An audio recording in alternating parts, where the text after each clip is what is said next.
And welcome once again to Investor's Edge. I'm Adam Sarhan, in for Gary Kay, who's out today. Today is Thursday, August 21st, 2025, and we have a great show for you tonight. As always, we want to thank you very much for being here. Some quick housekeeping before we dive into the show. Just as you, in case you don't know, but you should at this point. In case you're new to the show, welcome. Gary's been doing the show for decades, and he does a fantastic job covering the market day in, day out. But this show is all about the market, your money, all the points in between. Just as a quick reminder, if you don't get the show in your city, you can go to GaryK.com, listen live or archive. We are live Monday through Friday, 6 to 7 p.m. Eastern. Also at GaryK.com, you can follow Gary on X, formerly known as Twitter, by just pressing the button. You can subscribe to Gary's morning notes sent directly to your inbox for free. You may email Gary, ask about his money management services, or if you want to join his premium service where he shares multiple updates every day, gives you daily webcasts, actionable ideas, shows you leaders, shows you laggards, areas to avoid, and a lot more. All of that is available at convictionleaders.com. That's convictionleaders.com. All right, that said, Gary has been on this like white on rice. The market is pulling back. On Friday, we have the Jackson Hole meeting with the Fed and other central banks. It's an annual symposium where the U.S. Fed just invites a bunch of other central banks to Jackson Hole, Wyoming. It's a beautiful place. And they have a meeting just to outline, where we were in the last year, what the current state of the global economy is for global central banks, and then a path forward, what to expect going forward. It's a central bank meeting, but typically the head of the U.S. Federal Reserve, which is Jay Powell, before the meeting or early on Friday mornings, whenever they have their annual meeting, which is the end of August every year, gives a public statement letting the public know what his thoughts are, his views are, so on and so forth. So you can look for that tomorrow morning, sometime early in the morning. It comes out either before the open, near the open, shortly after the open, depends on his schedule and the time zone difference, so on and so forth. But it's tomorrow morning. So what to expect? Well, the Fed, there's a lot of people talking about the Fed cutting rates. Trump wants the Fed to cut rates and putting pressure on Powell and so on and so forth. Besant, the Treasury Secretary, came out and said that the Fed should be 150 to 200 basis points, which is 1.5% to 2% below the current rates, so on and so forth. But Powell and the Fed, even though there's some dissent, which is a fancy word for disagreement within the Fed recently, we saw that recently with the Fed minutes, from the latest meeting, the Fed basically has not cut rates yet. Why? Well, one, inflation is over 2%. Why is that important? I'll tell you in a minute. Two, the economy up until recently, until August, was strong. The economy is growing. And yes, GDP was, lagged in the first quarter of this year, but it rebounded really nice in the second quarter of this year. And the tariffs haven't really moved the needle in a big way yet. They might going forward, but up until now, economy's been strong. The jobs up until August, if you look at July and backwards, were strong. Economy's growing. We're adding, jobs, hundreds of thousands of jobs month after month for most of the year. So why would you cut rates if inflation's above 2%? That's what the Fed stance was for most of this year. Remember, the Fed has a dual mandate, and here's where I was going with that jobs thing, why it's important. The first part of the mandate is to make sure unemployment stays low, or make sure people are employed. Second part of their mandate is to make sure inflation stays around 2%. Well, the downside of printing money, one of the downsides, yes, it stimulates the economy and stimulates the market, so on and so forth, but one of the big downsides is it creates inflation.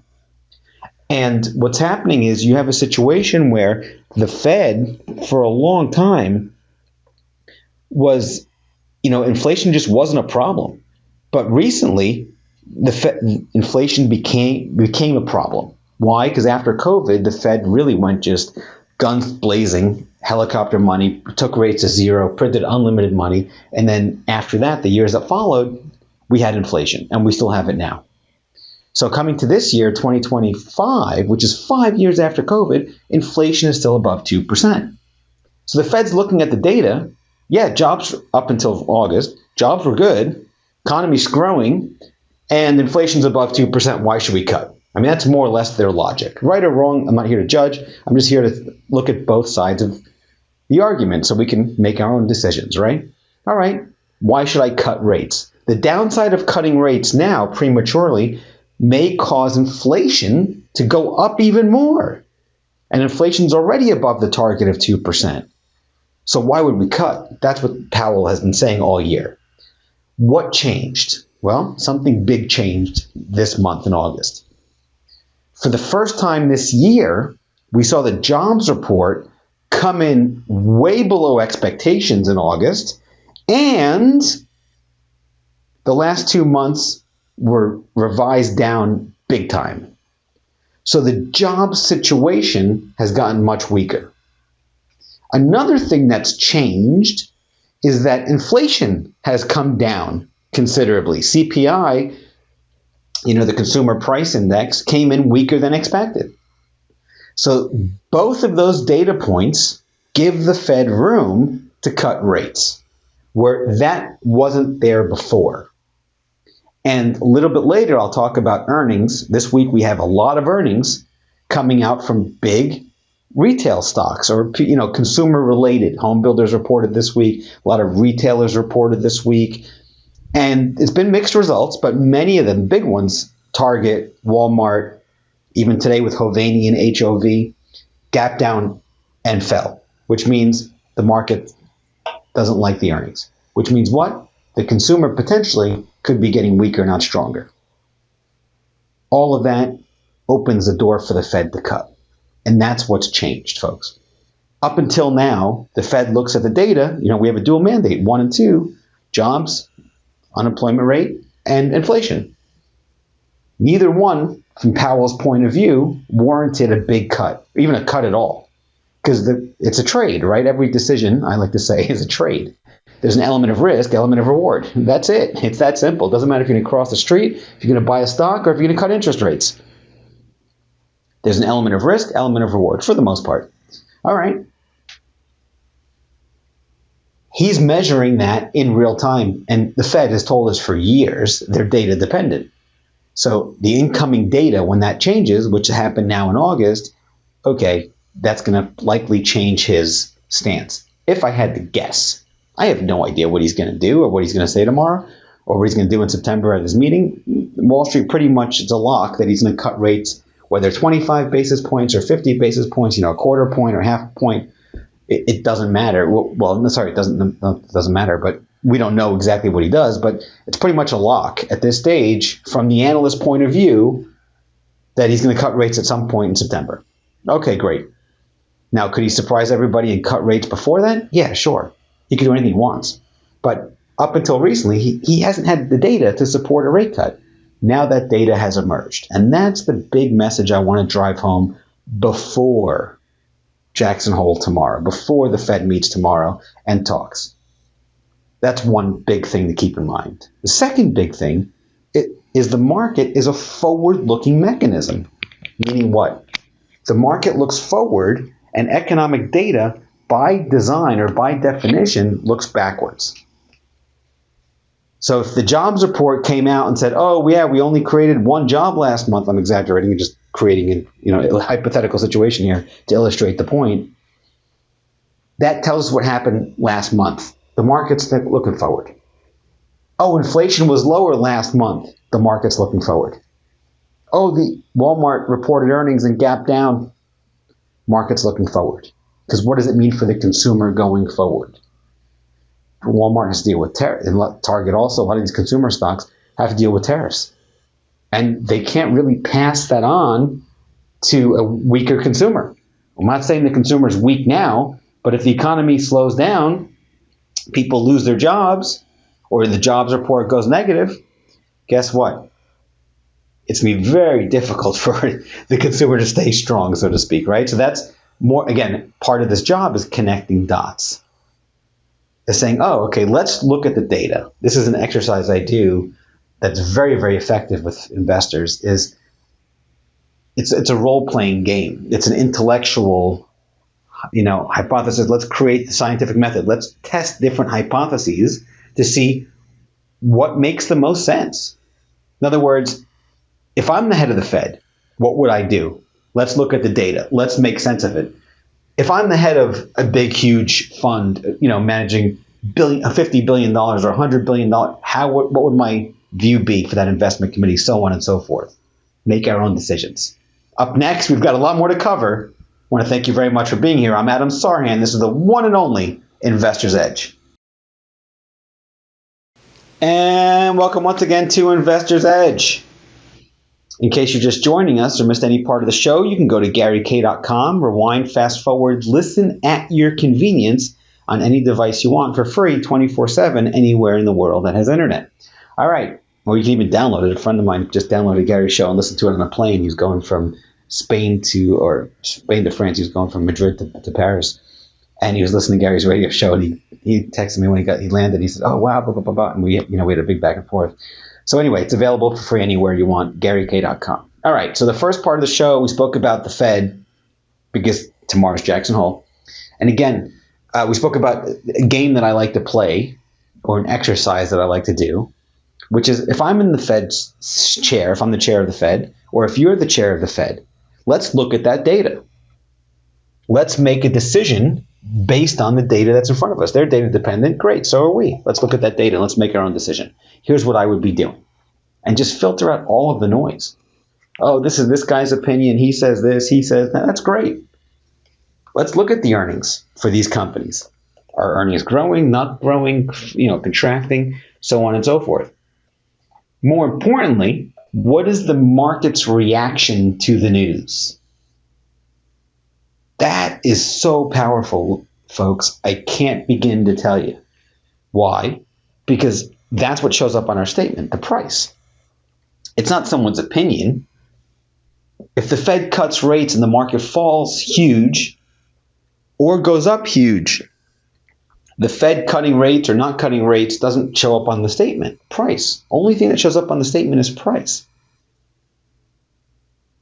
The difference between your entry price and the current price. So when I look at data, incoming data, I ask myself, whatever it is, what does it mean? Okay, great. What does it mean going forward?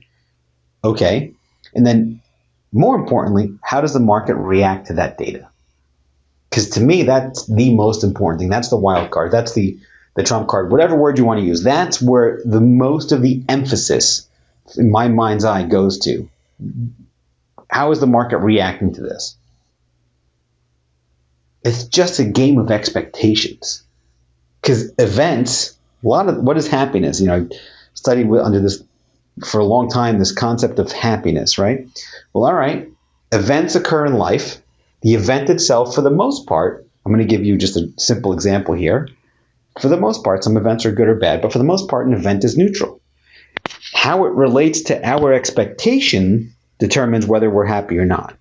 For example, it rains outside. Is rain good or bad? By itself, it's neutral.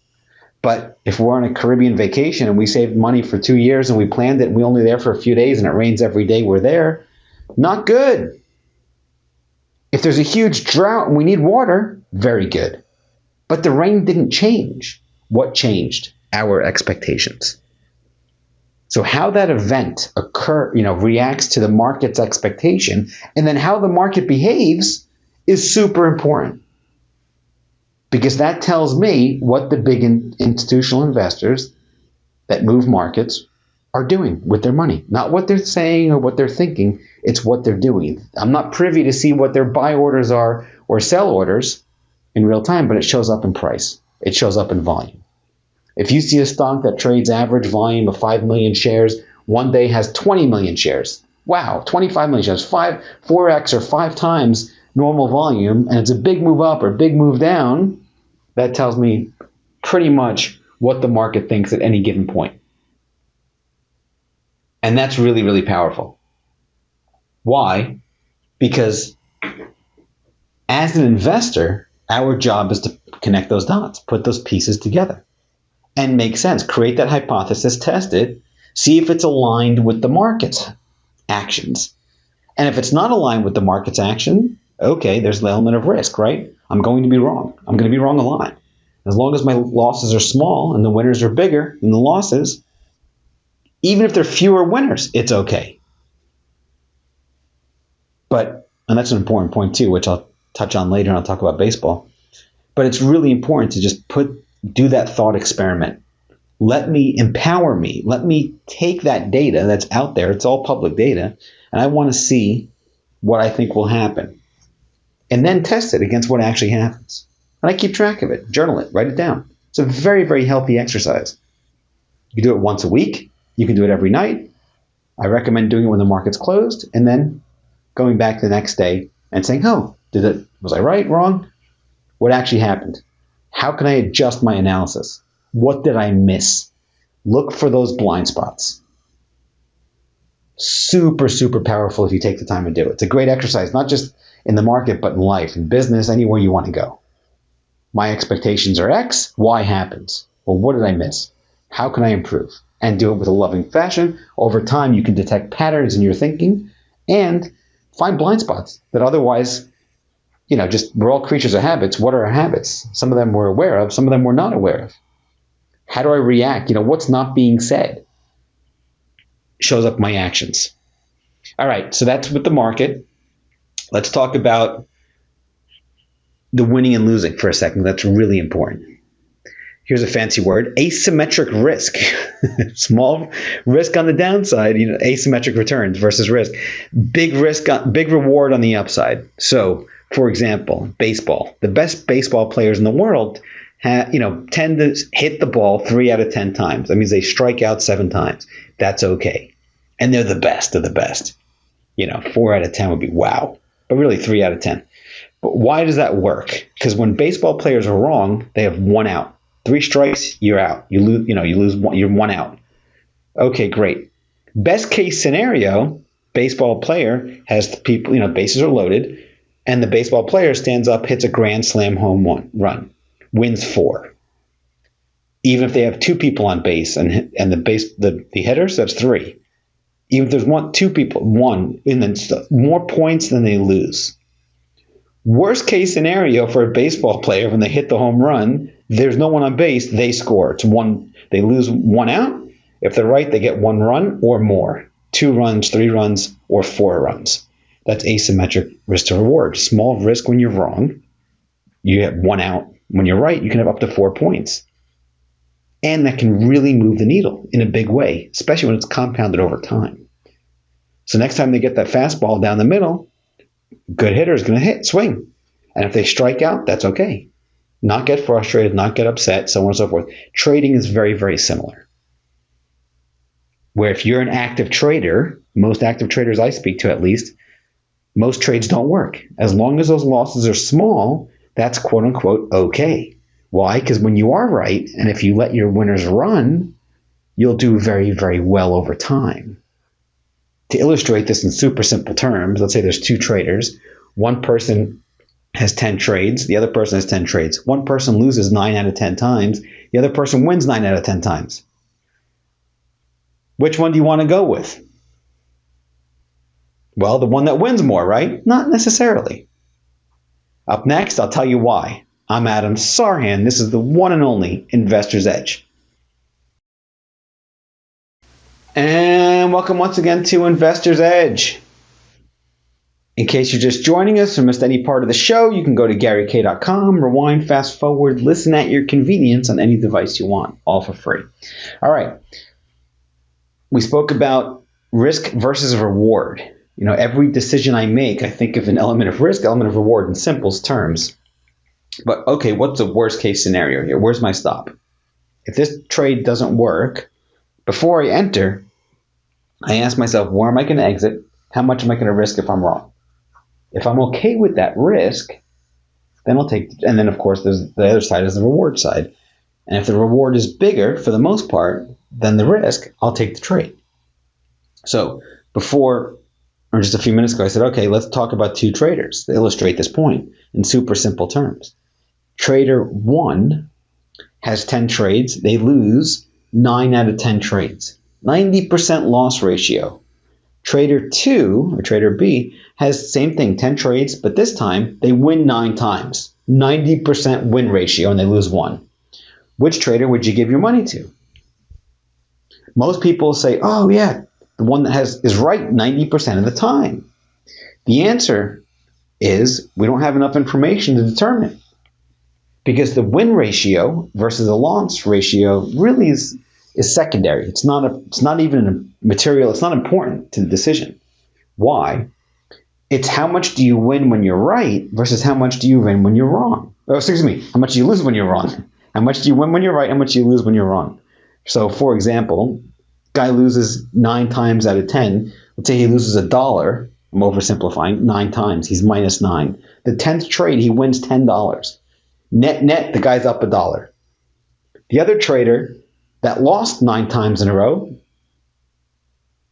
next trader wins 9 times in a row, is up 9, wins 1 every time for 9 times, up 9. The 10th trade loses 10. Net, even though that trader was up 90% of the time, lost $1 out of those 10 trades. The guy who lost 90% of the time, won each time, 9 minus 9, the 10th trade made 10, net is up $1. That person made money. The guy that won 90% of the time lost $1 in that hypothetical example. I'm just oversimplifying to illustrate the point. 9 losing trades, lose 1 9 times, boom, $9 lost. 10th trade, they win 10. What if they win 100? What if they win 20? You follow? That's the beauty of this business. So learning how to control the losses and limit those losses when you're wrong becomes a superpower over time, because this compounds. I give a speech every year to a bunch of 7th graders to middle school at my kid's school, and I always ask them, how many wonders are there in the world? And they usually say 7. And I say, okay, well, I'm about to show you the 8th. And I talk about compounding. And I show them how money compounds. I go through the whole example of it. And you kids are young, you're 12 years old, 13. Fast forward, average age of retirement, 65. And I show them on a chart how money can scale and compound and grow, so on and so forth. Invest early. Okay, great. At the end, the kicker is not just money compounds, but other things in life compound. Knowledge, relationships, health, good decisions over 30, 50, 80 years adds up. Both ways, good, bad, right? Eat that cookie every day, not good. I got to take that advice. Do the workout, got to take that advice also. Build that muscle, slow and steady, I'm generalizing, is good. So think of that when you look at your decisions and you look at your trades and you look at your outcomes. Being wrong is part of the business. It's inevitable. If you're an active trader, I don't know any active trader that's right 100% of the time. Maybe that person exists. If they do, please get in touch. I'd love to hear from you. But most traders lose. As long as the losses are small, you're fine. So, all right, next, like Gary says, let's talk about the data. So, a company like two big stocks report earnings today. Hovnanian Home Builders, which is a lower price home builder, and Walmart that I want to discuss. Hovnanian, the PE ratio is 7. It's 0.3 times the S&P. So it's considered quote unquote cheap compared to the S&P. Stock is down double digits, or was down at some point, even more than that. But, I think it was maybe down 10, 11, 12, probably 13%. Anyway, down double digits at most of the day today, right? On heavy volume. Earnings in the quarter ending July 31st, 2025, compared to the same quarter in 24, fell, ready for this, by 80%. Sales were up 11%, earnings fell 80%, stock was down double digits on heavy volume. Wow. Earnings were down 80%. That's a home builder. Lower priced home builder, right? They go after the lower income folks. Toll Brothers, which reported earnings the other day, earnings were up only 4%, and they go after the high end, the luxury home market. Walmart, WMT, HOV is a ticker for Hovnanian, TOL is a ticker for Toll Brothers. WMT is a ticker for Walmart. Gap down to its 50-day moving average today on super heavy volume. Super heavy volume. After reporting earnings growth of only 1% year over year. That same quarter ending July 31st, 25, they earned 68 cents. Last year, same quarter, they earned 67 cents. So it was 1 penny more this year. And sales grew by about 5%. The pre-tax margin was only 4%. So yeah, with the problem there, market didn't like it. Tariffs, what are the impacts going forward? We're not sure. This senior management, CEO, the C-suite executives at Walmart, like, yeah, tariffs might cut into the margins. Just looking forward, the senior management wasn't really excited, so why would the market be excited? All that matters, stock is down, gap's down today on heavy volume. So again, being able to take a look at the winners and losers and listen to the market. You know, in my book, I wrote a book, in case you don't know, it's called Psychological Analysis. The idea is that fundamental and technical analysis are not enough to beat the market. There's a third school of thought, which I'm introducing. It's help people make rational, not emotional decisions with their money. Thankfully, the book was number 1 on Amazon. You could buy it, it was number 1 for 3 months. You could buy it on Amazon or Barnes & Noble, anywhere books are sold. Again, it's called Psychological Analysis. And in the book, I like to say there's an infinite number of ways to make money in the market. Your job is to find one that works for you. And how do you do that? By listening to the market. I always like to say the market is speaking and then ask, are you listening? Well, the market's not literally speaking. Just like humans, most communication is nonverbal. But when the market moves up a lot or down a lot, that tells us a lot, right? So other stocks that reported this week that are important, also big retailers, Home Depot, ticker symbol is HD, initially was up on earnings. Earnings were flat year over year, more or less. 468 this year compared to 467. But from a percentage standpoint, it was not even 1% difference. And the stock has pretty much given back. It's lower than where it was before the earnings. Lowe's, LOW, another retail stock. Earnings were up 6%, 433 compared to 410. Was up initially and then sold off, and now it's kind of flat. Hasn't really gone anywhere. The one big standout, there were others, but the one big standout is TJ Maxx, or TJX is a ticker, TJX. They have 5,000 off-price apparel and home goods stores. All right. Gaps up yesterday on earnings, closes in the lower half of the range. Earnings were up 15%. In the quarter ending July 31st, 25, they earned $1.10. Same period last year, earned 96 cents. Sales were up about 7%. Okay, stock gaps up and clears resistance. But it was a very weak close. And now it's down just a little bit. So, and they also service this off-price retailers, so it's not going after the high-end audience, it's going after the lower-income folks. So, okay, great. Now we have Hovnanian. We have a little mixed news from TJ Maxx because that was up, but that could be more company specific. We've got Walmart, Target, TGT, also gaps down yesterday after reporting earnings, and earnings at Target fell 20% year over year. Same thing, quarter ending July 31st, 25, they earned 205 Target. Same period last year, they earned 257. Earnings down 20%. Sales at Target down 1%. That, and they're expected to earn $8.86 this year. Next year, Target's expected to go to $7.35, a decline of 17% year over year. Stock gap down yesterday to a multi-month low. So what does all that tell us? All right, economic data is slowing down. The consumer might be slowing down as well. And go back to the Fed. We'll see what he says tomorrow. And more importantly, how the market reacts. Up next, we've got a lot more to cover. I want to thank you very much for being here. I'm Adam Sarhan. This is the one and only Investor's Edge. And welcome once again to Investor's Edge. I'm Adam Sarhan, in for Gary Kay, who's out today. All right, a few things to keep in mind here as we wrap up or come towards the end of the show today. First off, markets in pullback mode. Markets go up and they go down. Sometimes they go sideways. After a big move up, markets tend to pull back. That 50-day moving average tends to be like a magnet. By the way, on both sides. If you sell off hard, like back in March, it tends to be a magnet where the price comes back into the 50. You get too extended below it, it tends to rally into it. And conversely, when you get too extended above it, it tends to pull back into it. Now, Gary's mentioned this before, which is brilliant. There's two components when you look at markets. There's time and there's price. So what are levels of extension? I'm going to look at the NASDAQ 100, which is a QQQ. You can follow along if you want.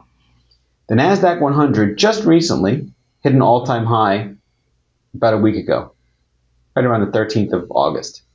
At that point in time, it was about 5.2% above its 50-day moving average. Historically, if you look at the last few years, getting extended around 5-6%, it tends to pull back. But it's gone as high as double digits, 10% above the 50, 12, 13, 14, I believe I've seen 14, but right above 10% above the 50. And then it gets really extended, pulls back into the 50. But anything above 5-6% tends to be an area where, oh, okay, pullback is likely, higher probability.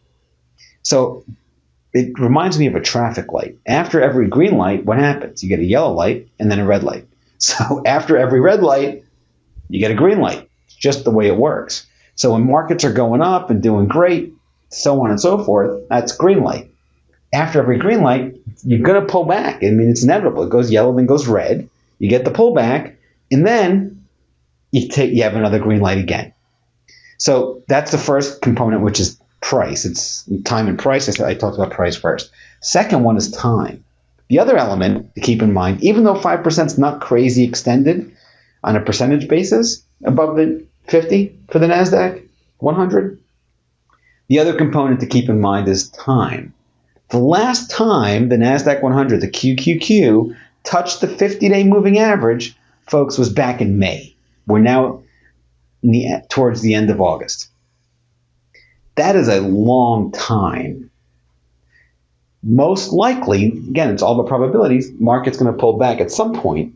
You get long in the tooth, several months of not touching the 50. That's a big piece of the puzzle. So a few weeks ago, I was saying, the market's extended, we're pulling back. And at the time, a lot of people emailed me and said, well, Adam, what are you talking about? The market's so strong, so on and so forth. And then boom, we get a pullback almost touching the 50-day moving average yesterday. Just about, in the NASDAQ 100. And the S&P is stronger on a relative basis. SPY is the ticker that I'm looking at there. That only pulled into the 21-day. And same thing, the last time the S&P touched the 50 was in early May. So it doesn't have to touch the 50. There's no magic rule here that says, you have to. But again, investing, it's all about probabilities. Like Gary says, stack the odds of success in your favor. That's big. It's all about probabilities. Anything is possible. We want to focus on the probabilities, what's probable. So after a nice little pullback into the 50, it could be tomorrow. The Fed Powell can come out and say, oh, yeah, by the way, we're going to cut rates and so on and forth. Data dependent, blah, blah, blah, blah, whatever he wants, cut rates, market rallies. Or we're going to cut rates, market falls. Or we're not going to cut, and either event happens, goes up or goes down afterwards. But so far, we've seen a pullback into the 50 in the NASDAQ. That's all that happened. Okay, we did see distribution. We did see higher volume, little sign of weakness, but we had a strong close yesterday, and today's a nice quiet day. And we're in an uptrend. We're still in a bull market. So watch that 50-day moving average, folks. That's an important line in the sand to watch. Right around 556 for the NASDAQ 100, the QQQ. All things being equal, we stay above it, bueno, good. Go below it, not so strong. Not the end of the world, but we'll see most likely more distribution. Again, you can even watch yesterday's low, which is Wednesday, of 558.84. You undercut that, you're probably going to head to the 50, which is 556. I mean, you're right there. So let's just say it goes down to 558, 556, and then what happens? Let's watch at that stage how the market, what happens afterwards. That's on the downside. If we rally from here, we bounce off the 50 and rally, which is a very high likelihood, again, depending on how the market reacts to the Fed tomorrow, we can easily have another leg up. Again, that's just the way markets work, right? They pull back, pullbacks percent decline from the high. Right now, we're just a few percentage points off the all-time high. Time and price. And how long is that pullback? So far, it's been a few days. The last few times the market tried pulling back, right away, boom, bulls showed up, and the market hit new highs. So if this 50-day moving average is defended, great. It'll become a good buying point with an exit below the 50. If not, and it rolls over, bye-bye. Again, small loss.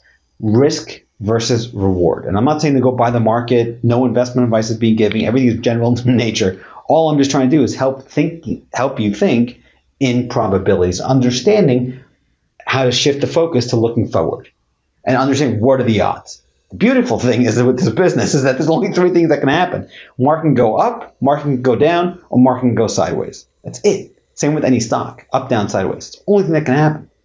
Now we've got to adjust, and we've got to price accordingly and size accordingly. If you have too big of a position and it goes against you, that could really hurt your overall performance. And if you have too small of a position and the market goes your way, it's not going to really move the needle. Sizing is an important thing, and that varies from person to person. Everyone's risk tolerance is different. Sir Richard Branson, the guy from Virgin, he jumps out of airplanes. He's a billionaire. I'm not either one of those. I don't jump out of airplanes. I'm not a billionaire. He likes risk. He loves that stuff. My DNA, I'm not jumping out of airplanes. It's not for me. Again, no judgment. Nothing right or wrong. It's just for each their own. So it's, again, one of those situations where know thyself, right? We all have strengths. We have weaknesses. We have blind spots. It's important to know what's good, what works for you specifically. That's important. So as we wrap up here, as always, want to thank you very much for being here. We'll see how the market reacts tomorrow to the Fed. And I believe Gary will be back. But as always, it's a pleasure. Have a great evening, everybody. I'll speak to you again soon.